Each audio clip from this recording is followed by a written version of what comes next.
Abonne-toi à cette chaîne, mets un j'aime à la vidéo, commente avec tes idées, partage avec tes amis et suis-nous pour plus. On va s'intéresser aujourd'hui aux toutes dernières fables de Jean de La Fontaine. C'est son ultime recueil et, il faut bien le dire, c'est aussi sans doute le plus sombre. On a tous cette image en tête, hein. Les fables, ce seraient de jolies petites histoires pour les enfants. Eh bien, La Fontaine, dans ce dernier livre, nous invite à voir les choses de manière radicalement différente. En fait, ce 12e livre, c'est tout sauf enfantin. C'est un commentaire incroyablement profond et assez pessimiste sur la nature humaine. C'est un regard brut, sans concession, sur nos passions, notre orgueil, nos illusions. Allez, on plonge ensemble dans cette analyse. Pour commencer, La Fontaine frappe très fort. Le livre s'ouvre sur une fable absolument stupéfiante qui donne tout de suite le ton. Elle nous met face à un choix radical, la raison ou l'instant. Alors, voilà le décor. Les compagnons d'Ulysse, vous vous souvenez, ont été changés en toutes sortes de bêtes par la magicienne Circé. Mais voilà qu'Ulysse réussit à négocier leur libération. Il leur offre une porte de sortie. Le choix qu'Ulysse leur propose est donc très simple. D'un côté, la possibilité de redevenir des hommes, avec tout ce que ça implique, les devoirs, le fardeau de la pensée, la vie en société. Et de l'autre, rester des animaux, guidés uniquement par leurs désirs, sans se soucier de rien. On s'attend à une réponse évidente, mais pas du tout. Le premier qui répond, c'est celui qui est devenu un lion. Et sa logique est implacable. Pourquoi est-ce que j'abandonnerais le pouvoir absolu, la force brute, pour redevenir un simple citoyen, un soldat qui obéit aux ordres? Pour lui, la question ne se pose même pas, c'est non. Après le lion, c'est au tour de l'ours, et sa réponse est encore plus philosophique. Il remet carrément en question l'idée que la condition humaine serait supérieure. C'est quoi la beauté? C'est quoi le bonheur? Pour lui, c'est simple. C'est la liberté totale, l'absence de soucis, une vie sans la moindre angoisse. Et là, le coup de grâce vient du loup. Son analyse est d'un cynisme glacial. Il va jusqu'à accuser les humains d'être pires que les loups. Il leur lance « Ne vous êtes-vous pas l'un à l'autre des loups ?» En gros, entre deux prédateurs, il préfère encore être celui qui assume sa nature sans hypocrisie. Et voilà le point crucial. Dès la toute première fable, La Fontaine nous balance cette vérité dérangeante. Quand on a le choix, beaucoup d'entre nous préfèrent le confort de leur passion, de leur chaîne, à la liberté exigeante de la raison. On se croit libre en suivant ses instincts, mais en réalité, on est juste esclave de soi-même. Bon, et cette faille fondamentale, comment est-ce qu'elle se manifeste dans la société? Eh bien, La Fontaine va nous montrer comment notre nature profonde et notre fichu orgueil nous piègent inévitablement. Prenons par exemple la fable du loup et le renard. C'est l'histoire d'un renard qui en a marre de sa condition et qui veut devenir un loup, pour mieux chasser, mieux manger. Alors il se déguise, il apprend à imiter son maître, il fait tout bien, et ça marche presque. J'ai bien dit presque.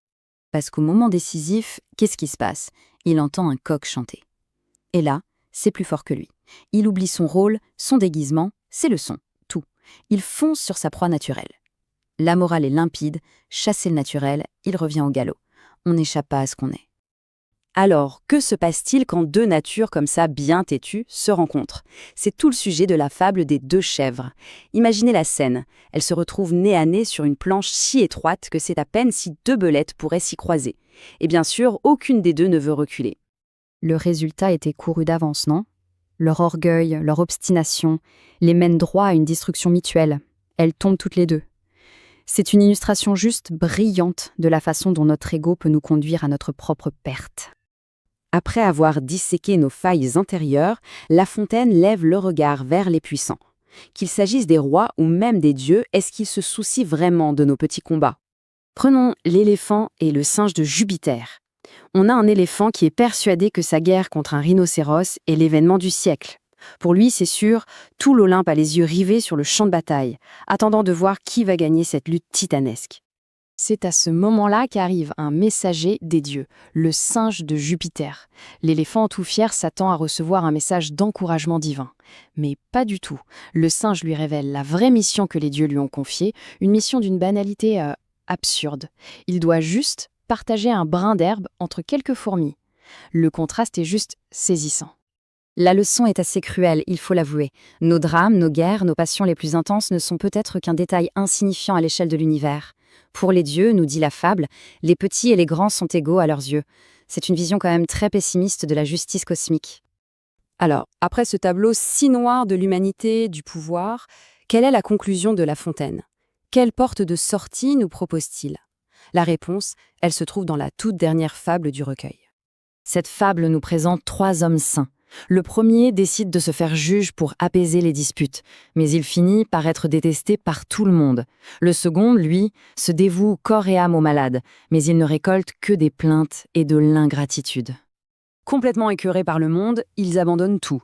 Ils partent à la recherche du 3e saint, un ermite qui vit retiré de tout, pour lui demander conseil. En gros, comment trouver le salut dans un monde aussi décevant? Et la réponse de l'ermite, c'est vraiment le point culminant de toute l'œuvre. Il ne leur dit pas d'essayer plus fort ou de changer de méthode pour aider les autres, non. Il leur dit de se changer eux-mêmes, de commencer par se comprendre. Et voilà, c'est ça la conclusion de La Fontaine. Après nous avoir montré les compagnons d'Ulysse esclaves de leur passion, les animaux prisonniers de leur nature, les puissants totalement indifférents, la seule voie de sagesse qui semble rester, c'est un chemin intérieur. Il faut se retirer du bruit du monde pour enfin se voir clairement. Forcément, ça nous laisse avec une question assez puissante et même un peu dérangeante. Si la société est cette scène de chaos et d'illusions, est-ce que la sagesse consiste vraiment à lui tourner le dos? C'est ce dilemme que nous laisse La Fontaine dans son miroir final, un miroir qui, plus de 3 siècles plus tard, continue de nous interroger. Abonnement, j'aime, commentaire et partage, je t'en prie, pour diffuser mes fables et ma sagesse.